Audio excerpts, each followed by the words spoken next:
దేవునికి స్తోత్రము. అనుదిన దేవుని వాక్య ధ్యానమునకై ఈరోజు 2026 సంవత్సరము ఏప్రిల్ నెల 28వ తారీఖు. ఈరోజు ధ్యాన వాక్యము పరిశుద్ధ గ్రంథము నుండి యోహాను రాసిన మొదటి పత్రిక మొదటి అధ్యాయము 7వ వచనాన్ని మనం ధ్యానించుకుందాము. ప్రియ దేవుని బిడ్డలారా, క్రీస్తు ప్రభు వారి ప్రశస్త నామములో మీ అందరికీ శుభములు, దీవెనలు కలుగునుగాక. వాక్య ధ్యానమునకు ముందర ధ్యాన వాక్యాన్ని చదువుకుందాము. యోహాను మొదటి పత్రిక మొదటి అధ్యాయము 7వ వచనము.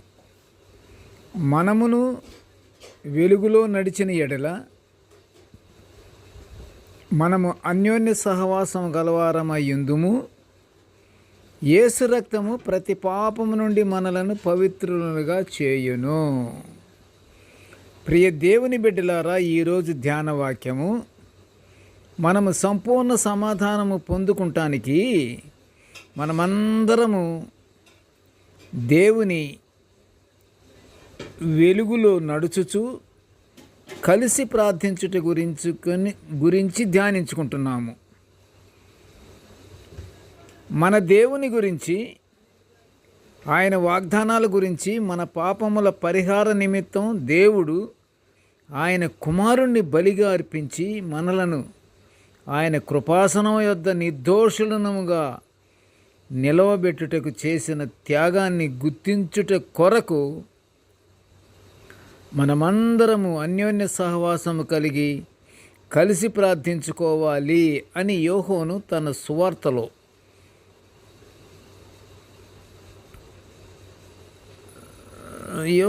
తన పత్రికలో ఆయన తెలుపుతున్నాడు. ఈ విధంగాని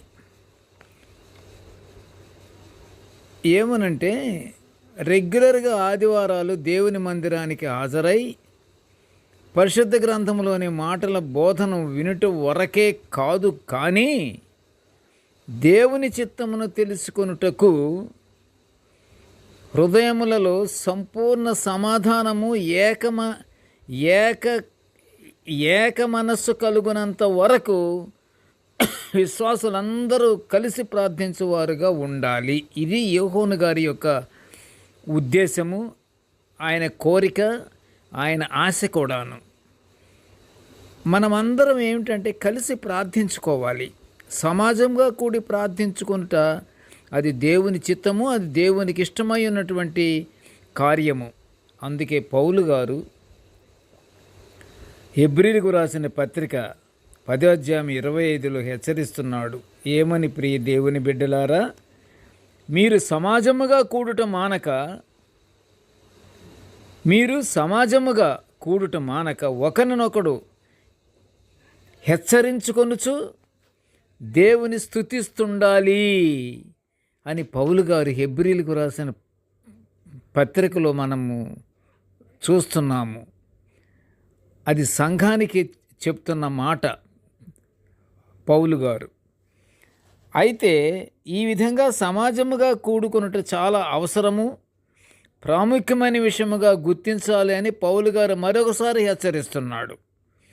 ఆ ప్రకారమే కుటుంబాలలో కూడా ఎవరికి వారే ప్రార్థనలు చేసుకుంటున్నా, మేము ఎవరికి వారమే ప్రార్థనలు మేము చేసుకున్నాము అని అంటున్నా, ఎవరికి వారే ఒక చోట కూర్చున్న చోటనే ఎవరికి వాళ్ళు చేసుకుంటున్న ప్రార్థనల బట్టి ప్రార్థన అయితే జరుగుతుంది, చేసుకుంటున్నారు ఎవరికి వాళ్ళు. కానీ పౌలు గారు అంటున్నది ఏంటంటే అలా కాదంటున్నాడు. సమాజముగా కూడి ప్రార్థన అందు పాల్గొనాలి. ఏమంటున్నాడు? కుటుంబ సభ్యులందరూ ఒక చోట కూర్చుని కీర్తనలు పాడుకుంటూ దేవునికి స్తుతులు స్తోత్రములు చెల్లించుకుంటూ ప్రార్థన చేయాలి. ప్రియ దేవుని బిడ్డలారా, కుటుంబము దేవునిలో కట్టబడాలంటే కుటుంబ ప్రార్థన చాలా ప్రాముఖ్యమైనది. కుటుంబ ప్రార్థన గల కుటుంబము ఆశీర్వదింపబడుతుంది. ప్రియ దేవుని బిడ్డలారా, కుటుంబంలోని సభ్యులలో ఏ ఒక్కరూ ప్రార్థన చేసుకుందామని చెప్పించుకున్నట్టు కంటే అలాంటి దైవోక్తి ప్రేరేపణ కుటుంబంలోని అందరికీ కలగాలి. అది దీవెనకరమైన కుటుంబం అవుతుంది. ప్రతి కుటుంబము దీవెనకర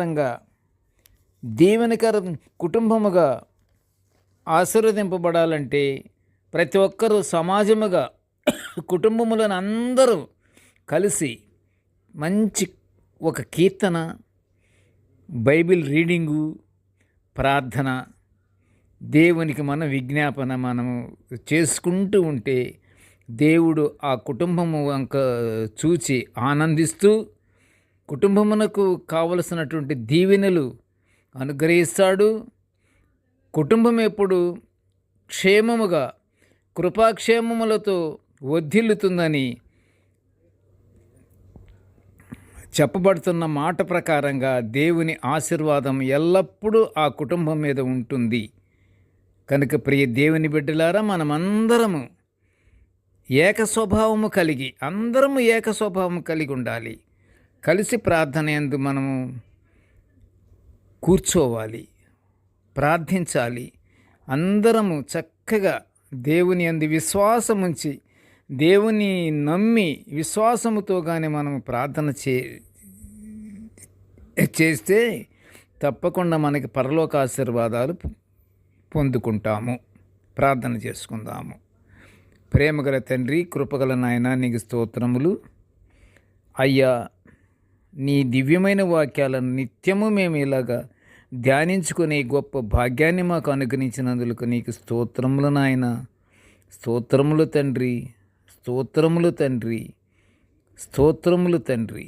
ప్రభువా, నేటి ధ్యాన వాక్యాన్ని వినుచున్న ప్రతి బిడ్డను ఆశీర్వదించయ్యా తండ్రి. మేమందరము కుటుంబములోని వారము, మేమందరము కలిసి నిన్ను కీర్తించుకుంటూ, నిన్ను మహిమపరుచుకుంటూ, నిన్ను స్మరించుకుంటూ, కీర్తనలతోనూ వాయిద్యములతోనూ తండ్రి నిన్ను స్తుతించుకుంటూ నీకు ప్రార్థించుకునే గొప్ప భాగ్యాన్ని మా అందరికీ అనుగ్రహించమని ఈ మనవలన్నీ యేసయ్య పుణ్య నామమున వినయముగా వేడుకొనుచుంటున్నాము తండ్రి. ఆమెన్. దేవుడు మనలందరినీ బహుగా దీవించుగాక. Amen, amen,